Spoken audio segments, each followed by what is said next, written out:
Bisa guna mengetahui lebih lanjut terkait situasi terkini Rumah Sakit Indonesia di Gaza, kami telah terhubung melalui sambungan Zoom dengan Sarbini Abdul Murad. Beliau adalah Ketua Presidium Medical Emergency Rescue Committee atau MERSI di Indonesia. Ya, selamat pagi Pak Sarbini, apa kabar Pak? Alhamdulillah saya Mbak. Ya, Pak Sarbini, terakhir informasi yang kami dapatkan ini ada sekitar 200 pasien yang dievakuasi dari Rumah Sakit Al-Shifa, Rumah Sakit Indonesia yang ada di Gaza. Hingga saat ini kondisi terakhir Rumah Sakit Indonesia di sana seperti apa, Pak?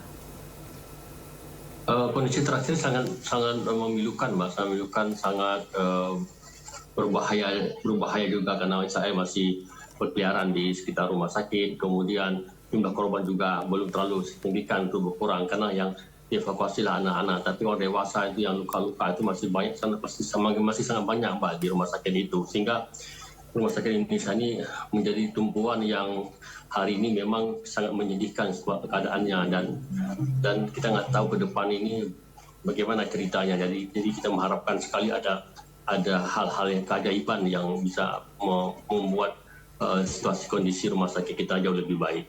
Tapi bagaimana situasi terkini? Apakah kita bisa ada akses mungkin? Apakah mungkin bisa menelpon kabar keluarga negara di sana? Sudah 11 hari nih Mas, kita nggak bisa berkomunikasi sama teman-teman di sana karena memang aksesnya memang terputus, internet terputus, listrik nggak ada. Kemudian akses untuk masuk rumah sakit pun dibatasi oleh Israel, siapa yang masuk, siapa yang keluar, semua dibatasi. Sehingga makanan-makanan sekalipun itu dibatasi untuk bisa masuk ke rumah sakit. Jadi kita sampai dengan hari ini belum bisa kontak dengan 3 relawan kita, dan kita selalu koordinasi dengan pihak Kemlu untuk mencari jalan keluar. Bagaimana 3 relawan kita ini bisa dilakukan evakuasi. Iya, Pak Sarbini, ini jika memang tidak ada listrik di sana, bagaimana para dokter atau perawat ini bisa membantu korban di sana? Ya, Pak Sarbini? Halo? Ya. Mendengar suara kita, Pak? Iya Mbak. Iya, Pak Sarbini tadi sempat menyatakan bahwa listrik tidak ada di sana. Bagaimana para dokter atau para suster ini bisa merawat jika ada korban di Rumah Sakit Indonesia? Ya, sebenarnya rumah sakit kita 10 hari lalu sudah shutdown, Mbak, udah all-up dan operasional lagi sebenarnya. Jadi ini bentuk daripada kekurangan yang begitu luar biasa Rumah Sakit Indonesia, di mana obat-obatan, kemudian dengan medis atau dengan operasi tidak ada sama sekali. Jadi keberadaan Rumah Sakit Indonesia ini pada hari ini memang sudah nggak fungsional lagi, Mbak. Tapi bukan berarti ini ditutup, ya tetap menerima pasien-pasien, karena pasien-pasien yang datang itu nggak ada pilihan lain mereka itu selain mereka mendatangi ke Rumah Sakit Indonesia, karena memang di utara itu satu-satunya rumah sakit yang masih fungsional, yang masih ada, yaitu adalah Rumah Sakit Indonesia. Jadi sekali lagi kami mengatakan bahwa menutup operasional itu bukan berarti mereka tidak menerima pasien. Dan pada hari ini di lantai 1, 2, 3, sampai 4 itu penuh dengan pasien-pasien. Apalagi kemarin ketika Israel menyerang rumah sakit, itu ada sekitar 700 orang yang mengalami luka-luka, dan hanya 200 orang anak-anak yang dievakuasi ke Rumah Sakit Al-Nasir di Khan Yunis. Jadi di sana masih banyak korban-korban yang bergeletakan tanpa bisa dilakukan upaya-upaya maksimal untuk bisa membantu mereka. Baik. Untuk pasien sendiri, Pak, sebenarnya di totalnya ada berapa sih, Pak, terkait juga dengan untuk tenaga medis dan juga para pengungsi yang ditampung di Rumah Sakit Indonesia ini sebelum terjadinya serangan dari Israel itu sebenarnya ada berapa totalnya, Pak? Kalau sebelum serangan ada 500 orang, Mbak, di dalam itu 500 orang yang luka-luka. Terus setelah serangan itu ada 700 orang, Mbak. Jadi ada 1.300 orang. Pun dievakuasi 200 orang. Total sekarang ada sekitar 1.000 sampai 1.100 orang, Mbak, yang masih ada di rumah sakit di Indonesia. Kita bisa bayangkan jumlah segitu dengan peralatan yang tidak ada, Mbak. Kemudian dengan kondisi dokter yang sudah lelah, kemudian infeksi pasti terjadi, mau ditambah dengan air tidak ada, listrik tidak ada. Kita nggak bisa bayangkan situasi rumah sakit seperti itu, ditambah dengan warga yang lalu lalang di situ, yang karena mereka mencari perlindungan di Rumah Sakit Indonesia, dan itu merupakan satu-satunya tempat yang menurut mereka itu aman dari korban serangan Israel. Tapi kenyataannya mereka, walaupun mereka sudah bersembunyi atau mereka ke rumah sakit Indonesia, tapi tetap juga incaran-incaran rudal, serangan-serangan darat itu berlangsung. Apalagi sekarang ini sudah dikepung, itu akan lebih sulit lagi untuk tenaga medis untuk bisa melakukan sesuatu yang maksimal di sana. Dan tambah lagi bantuan-bantuan yang kita harapkan segera bisa masuk ke utara ini masih terhambat. Karena apa? Karena memang Israel belum memberikan izin bantuan-bantuan masuk ke rumah sakit. Ini juga yang perlu dipikirkan juga oleh pihak manajemen rumah sakit ya, sehingga mereka itu sulit untuk melakukan upaya-upaya yang maksimal. Kita ketahui bahwa bantuan internasional sudah masuk ke Gaza, tapi semua itu masih standby di luar Rafah, dan masuk ke dalam, kita pun di sekitar Rafah dan Khamis. Maka rumah sakit Al-Nasir masih berfungsi karena mereka itu langsung mendapatkan bantuan dari pihak luar langsung ke rumah sakit Al-Nasir. Maka Al-Nasir itu menjadi tumpuan rumah sakit di selatan setelah Al-Shifa itu tidak fungsi lagi. Nah ini yang terjadi sekarang, Mbak. Ya, kita mengharapkanlah ini cepat berlalu dan kondisi bisa pulih kembali. Dan kita juga akan berusaha terus mencari kontak-kontak dengan 3 relawan kita ini untuk kita bisa mendiskusikan mereka untuk evakuasi.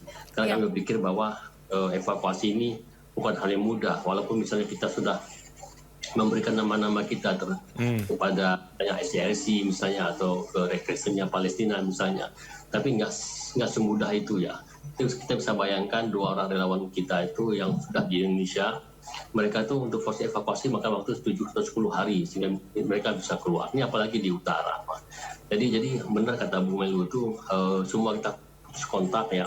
Maka kita sudah berusaha, kami juga berusaha dengan berbagai macam cara dengan jaringan-jaringan kita untuk bisa membantu agar 3 relawan kita ini bisa selamat. Dan memang sebelum kita putus kontak sama mereka, kita sudah memberikan guidance kepada mereka, Mbak, tiga-tiganya ini apa yang mereka lakukan ketika kondisi yang semakin memburuk. Tadi mudah-mudahan mereka masih ingat guidance yang kami sampaikan kepada mereka, dan mudah-mudahan mereka akan selamat. Karena mereka ini kan tinggalnya tuh di rumah sakit dan di basement, Mbak. Di basement itu relatif lebih aman ya. Kita mencari tempat yang lebih aman.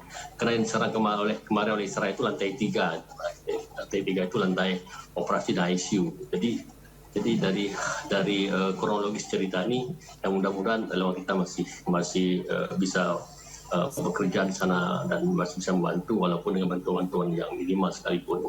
Ya, Pak Sarbini, kita juga belum sempat menanyakan terkait dengan 3 relawan kita yang sempat hilang kontak. Itu mereka siapa saja, Pak Sarbini? Dan apakah sudah ada perkembangan mungkin untuk informasi terbaru terkait mereka? Dan juga tadi Pak Sarbini sempat mengatakan bahwa mereka tuh tinggalnya di basement. Sementara beberapa waktu yang lalu ini sempat beredar sebuah video yang diupload langsung dari IDF begitu ya. Ada sejumlah tentara yang melakukan penyerangan di basement rumah sakit. Boleh dikonfirmasi, Pak? Ya, tapi yang diserang langsung itu, Pak, di lantai 3 yang paling itu lantai 3 yang diserang dengan tank ya, tank serangan itu sehingga menimbulkan korban yang banyak ya, dengan alasan bahwa di situ ada tembakan-tembakan ke arah Israel. Nah, jadi setelah serangan ini kami mencari tahu dari relasi-relasi kita, karena saya kan riuh itu nggak sempat orang mikir siapa ya, Mbak. Jadi dari beberapa pertanyaan kita terhadap jaringan kita di sana yang memang mereka pernah melihat dalam 3 relawan Indonesia di sana. Tapi kita minta pada mereka tuh bisa berkomunikasi karena rakyat Indonesia menantikan suara mereka. Tapi ini belum bisa mereka lakukan, saking riuh paniknya itu sehingga masing-masing ingin menyelamatkan diri atau memang tidak bisa memberikan hal yang lebih pada pihak yang lain. Ya, oke, untuk nama-namanya siapa saja Pak Sarbini 3 relawan tersebut? Itu yang paling senior itu namanya itu Reza, Mbak. Reza, kemudian Farid sama Fikri. Yang Fikri yang sering tampil yang di media itu. Iya. Kalau Reza itu sudah 8 tahun dia di Gaza, kalau Fikri sama Farid itu sekitar 2-3 tahun di Gaza. Iya, kita sempat berbincang juga beberapa waktu lalu bersama dengan Mas Fikri di Sindo News, Pak. Kita juga berharap yang terbaik ya, semoga ada informasi segera. Iya, Pak. Dari pihak PSI pun juga sempat mengirim surat terbuka kepada Presiden Amerika Serikat Joe Biden. Apa yang disampaikan dalam surat tersebut dan responnya bagaimana sampai saat ini? Ya, intinya, Mbak, kita kan sudah 2 surat terbuka kita sampaikan. Pertama kepada Bapak Presiden ketika beliau ketemu sama Joe Biden, ya kita minta senjata. Itu yang bisa menyelamatkan warga Gaza, senjata. Artinya diterima atau tidak diterima oleh Presiden Amerika, Pak Jokowi harus untuk mengatakan ini permintaan rakyat Indonesia. Tapi beliau sudah menyampaikan itu, tapi dari beliau, dari Pak Jokowi mengatakan bahwa menjadi catatan daripada Pak Joe Biden. Nah kemudian setelah itu kena reaksi, belum ada, kita buat surat khusus ke Joe Biden. Jadi kita coba sentuh nurani dia bahwa yang terjadi di Gaza itu adalah pembantaian yang meninggal atau yang syahid itu rata-rata anak-anak, ibu, dan sudah mencapai 15.000, belum yang luka-luka parah. Kita bisa bayangkan kalau nurani tidak tersentuh sehingga ini perang berlanjut, kita bisa bayangkan setelah itu anak cacat, itu kan butuh juga biaya dan sebagainya. Jadi ini kita sentuh nurani Joe Biden untuk bisa menekan Israel. Kan satu-satunya negara yang bisa, ini yang kita coba. Ya, tapi apakah surat tersebut juga harus sampaikan ke pihak PBB juga? Semoga pihak PBB pun juga bisa ini ya, ada aksi sendiri mereka untuk bisa menolong para korban di saudara-saudara kita di Gaza. Bisa diulang? Apakah surat tersebut itu sebaiknya pun juga harus dikirim ke PBB juga untuk mendapatkan pertolongan selain Amerika Serikat? Karena kan yang pengaruh itu Amerika, Mas. PBB itu kan nggak mampu ya untuk menekan Amerika. Karena sejak kemarin sidang Dewan Keamanan memutuskan untuk bisa masuk bantuan 100 truk per hari itu ditolak oleh Israel. Jadi Amerika yang bisa melakukan itu. Nah, maka sekarang kan Bu Menlu kan lagi roadshow dari ke Beijing ke Moskow, kemudian ke beberapa negara yang Big Five itu punya hak veto itu mencoba untuk meminta sangat ya agar Israel itu melakukan gencatan senjata. Dan kami agak senang ketika kemarin mendengar informasi bahwa Hamas sama Israel ada kesepakatan dan dimediator oleh Qatar untuk ada ada gencatan senjata selama 4 hari dengan beberapa persyaratan. Tapi sepertinya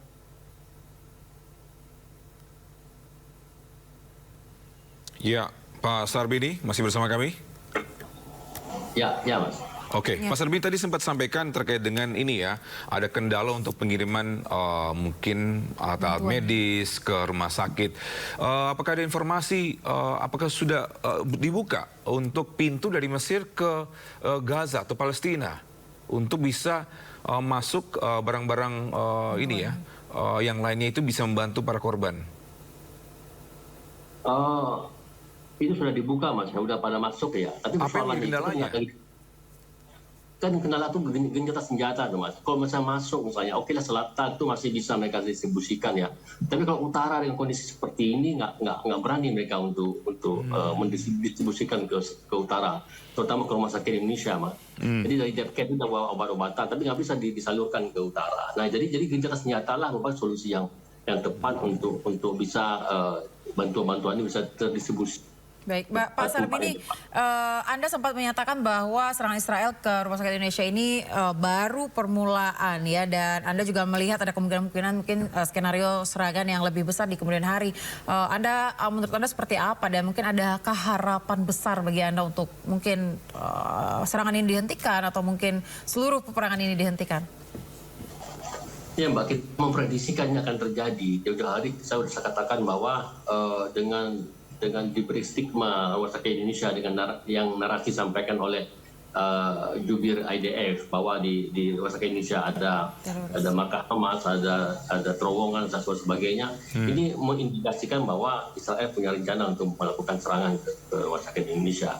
Kita secara politis dan diplomatis telah membantah itu, serta secara teknis pun kita sedang membantah apa yang dituduhkan oleh IDF ini. Jadi kami sejak lama sudah menganggap ini hal yang tuduhan serius, Pak. Jadi maka itu bukan cuma Rumah Sakit Indonesia, juga Rumah Sakit Ashifa. Jadi ada nasib yang sama antara rumah sakit yang terbesar di Gaza, Ashifa dengan Indonesia. Rumah Sakit Ashifa ini yang kita mengharapkan ke depan ini tidak akan ada nasib seperti yang alami oleh. Baik. Pak Sarbini, memang kalau kita lihat Togi ya, dan juga Pak Sarbini, kalau kita lihat memang IDF ini Pak Sarbini, terima kasih banyak atas waktunya Pak selaku Ketua Presidium Mercy Indonesia atas perbincangan pada pagi hari ini. Selamat beraktivitas kembali Pak, dan salam sehat. Terima kasih Pak, salam sehat.